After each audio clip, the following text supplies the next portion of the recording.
The Dangote $20 billion petrochemical facility located in Lagos, Nigeria, has attracted a visit from the Caribbean island. This time by Deacon Mitchell, Prime Minister of Grenada. This investment really is a tribute to him and his fantastic vision.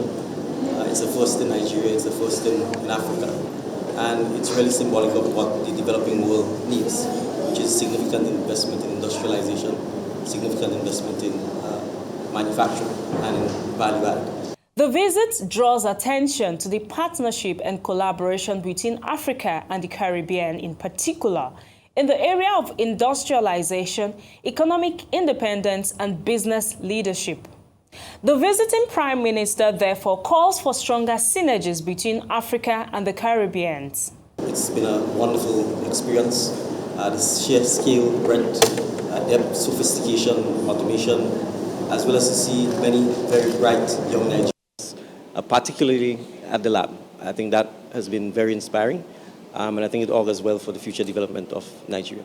Grenada's Prime Minister's remark highlighted a fundamental issue faced by African and Caribbean nations: the cycle of exporting raw materials to developed countries only to import them back as finished products. Just for Grenada, but I think for CARICOM, and it's not just for the refinery, but I think the wider Dangote group. You've got fertilizer, you've got cement. All of this is needed in the Caribbean as well. And so one of the things that we really need to do better in the developing world, in the black world, and between Africa and its diaspora, is to ensure that we could reorder the logistical and trading patterns that we've inherited from our former colonial masters. So I think for us, that's part of the reason I'm here, to pursue the synergy, the partnership between the diaspora and Africa, between CARICOM and Africa. And so both in terms of the refinery, in terms of the cement, in terms of the fertilizer, and some of the other areas, we certainly think there's a fantastic opportunity to pursue the partnership with CARICOM and Africa.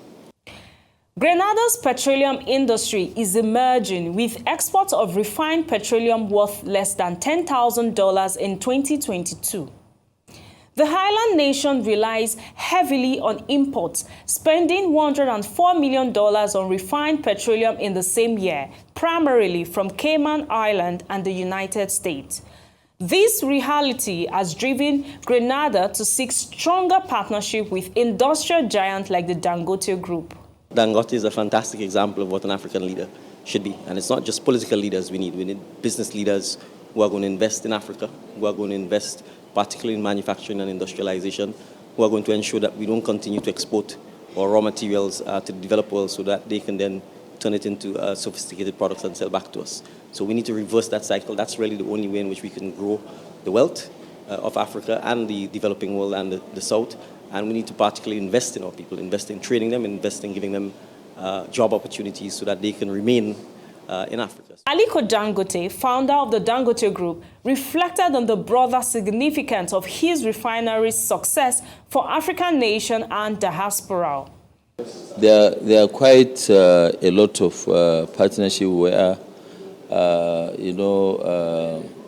the Prime Minister is not only Prime Minister of Grenada, he's also the chairman of the Caribbean states. We are looking at also cement. We are looking at petroleum, to buy maybe some crude from them, also to sell some of our petroleum products, because, we export to everywhere. We export to US, we've been exporting to Mexico and other areas. So there are quite a lot of collaboration that we're looking at doing between us and them. Prime Minister Mitchell's visit to the Dangote refinery highlighted the potential for deeper partnership between Africa and the Caribbean. The visit set the tone for a new era of cooperation that could redefine economic relations between the two regions. Mosumola Ogiolu, Arise News, Lagos.